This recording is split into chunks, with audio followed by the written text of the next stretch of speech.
Hey everyone, and welcome to this explainer.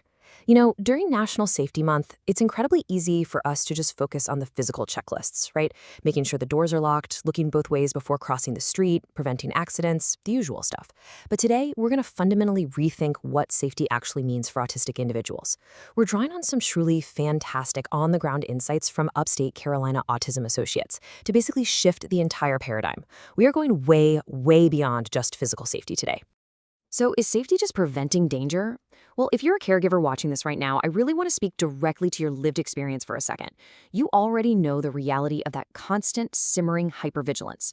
You know the sheer, heart-dropping panic of your child unexpectedly bolting across a crowded parking lot. And you definitely know the absolute exhaustion of walking into a new room and immediately scanning it for sensory triggers, looking for signs of dysregulation way before anyone else even notices them. It's a really heavy, invisible load to carry, and it just proves that safety is so much bigger than just avoiding physical harm. Because here's the real truth. For autistic individuals, safety often begins with being understood. This is such a profound shift in perspective when you really think about it. It highlights that true safety isn't just a physical barrier. It's deeply emotional, it's relational, it is sensory. It's all about creating an environment where a person doesn't have to mask who they genuinely are just to feel secure in the world. Okay, Section 1, redefining true autism safety and shifting the paradigm. To actually make this shift, we have to completely change how we view what people usually call challenging behaviors. Traditionally, when an autistic person struggles, those behaviors get labeled as non-compliant, right? Or defiant. They're seen as behavioral problems that just need to be managed. But a neuroaffirming view flips that entirely on its head. It recognizes that those exact same behaviors are actually glaring signs of a nervous system that is just completely overwhelmed and overloaded. So the big takeaway here is that we have to stop asking, what's wrong with this person? And start asking, what is their nervous system trying to tell us right now? Moving right along to Section 2, Behavior as Nervous System Response and Understanding the Invisible Drivers. Getting a grip on those invisible drivers means we need to look at something called polyvagal-informed CBT. Basically, this is a therapeutic approach that blends traditional cognitive behavioral therapy with a really deep, science-backed awareness of how our nervous systems actually function. It's designed to support real regulation and emotional safety. And it teaches us something absolutely crucial. True emotional regulation only happens when the nervous system feels safe enough to reconnect with its environment. You literally cannot just behavior manage or punish someone into feeling safe. You have to address the nervous system first. So when an autistic individual's nervous system gets stressed out or overloaded, it automatically drops into one of four basic survival responses. We're talking fight, flight, freeze, or shut down. So when an autistic child suddenly runs out of a really loud, chaotic grocery store, that is flight. When a teenager completely shuts down and goes totally silent during a tense family conflict, that is shut down. These are not intentional, calculated choices to be difficult or defiant. They are uncontrollable nervous system survival responses. I really, really want that to sink in for a second. Uncontrollable. Emphasizing that these reactions are pure survival mechanisms is just incredibly liberating. And why is that? Because it entirely removes blame from the equation. It takes the blame off the autistic individual who is literally just trying to survive an overwhelmingly intense moment. And just as importantly, it removes the blame from the caregiver, who might be sitting there feeling like they're somehow failing. You're not failing. You're just navigating human neurobiology. All right, Section 3, Executive Functioning and Safety, and Building Systems for Success. We often completely overlook how invisible executive functioning challenges drastically impact real-world community safety. It affects readiness for things like driving a car and really just overall adult independence. Executive functioning is basically the brain's management system. It handles the big daily tasks, transitioning between activities, time management, impulse control, working memory, and staying emotionally regulated when under stress. But here's a really critical note. Supporting these areas is absolutely not about forcing an autistic individual into independence before they're ready. Instead, it's about proactively building systems around them that bring down that baseline level of overwhelm. Let's actually walk through what this looks like on the ground.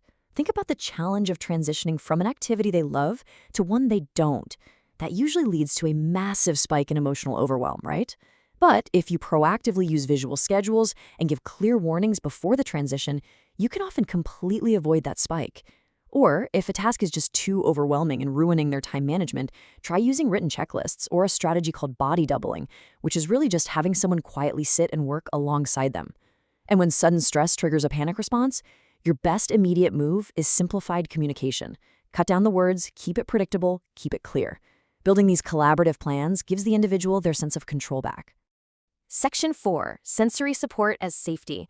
Regulation is a foundational need. Let's be crystal clear about this. Sensory regulation is never, ever just a luxury. It is an absolute foundational safety need. Things like bright lights, crowded stores, loud noises, strong smells, scratchy textures, or just chaotic environments. These might be minor, temporary annoyances for a neurotypical person. But for an autistic individual, when all those sensory inputs stack up in the nervous system unmanaged, it is a direct pipeline to emotional dysregulation, debilitating shutdowns, or the person unexpectedly bolting from the environment just to find a shred of relief. So how do we actually support this systematically? Well, a simple 3-step approach can work wonders here. Step 1. Advanced prep before you even leave the house. Talk through where you're going and exactly what it's going to be like. Step 2. Pack a sensory toolkit. Keep noise-reducing headphones or sunglasses on hand ready to go. Step 3. Schedule your breaks and figure out where the quiet recovery spaces are before the overwhelm even has a chance to hit. And a quick reminder to all the caregivers out there, please never, ever feel guilty for adapting an environment to keep your loved one regulated. You are doing exactly what needs to be done. Which leads us perfectly into Section 5, caring for the caregiver. Because your nervous system matters too. We absolutely have to talk about the invisible load carried by the people actually providing all this support. Because honestly, the caregiver's regulation directly dictates the regulation of the entire family system. A dysregulated caregiver literally cannot co-regulate a dysregulated child. Chronic stress, hypervigilance, burnout, isolation, the emotional exhaustion, these are so incredibly common for caregivers, and I just want to fully validate that for you right now. Spending all of your time every single day managing someone else's nervous system will almost certainly leave yours completely drained. It's physically and mentally exhausting, and just acknowledging that fact is the very first step toward getting some help. And listen, help is out there. Community connection is literally the antidote to caregiver isolation. Upstate Carolina Autism Associates actually has an amazing program called NeuroConnect. It runs across Easley, Greenville, Anderson, and Pickens County, and it provides exactly this kind of crucial community backing for families. If you happen to be in the upstate South Carolina area, give them a call at 864-835-8409. Seriously, reach out. You do not have to carry the whole world on your shoulders alone. Before we wrap up today, I want you to mentally highlight this incredibly powerful neuroaffirming mantra. Accommodations are supports, not failures. I really encourage families to cling to this phrase on the hard days. Handing your teenager noise-canceling headphones in a busy restaurant is not giving in, and it doesn't mean you're failing to teach them resilience. No, you are giving them the exact biological support their brain needs to actually be successful and safe in that very moment. So as we close out our explainer, I want to leave you with a question to mull over. What can you do to make your community emotionally safer today?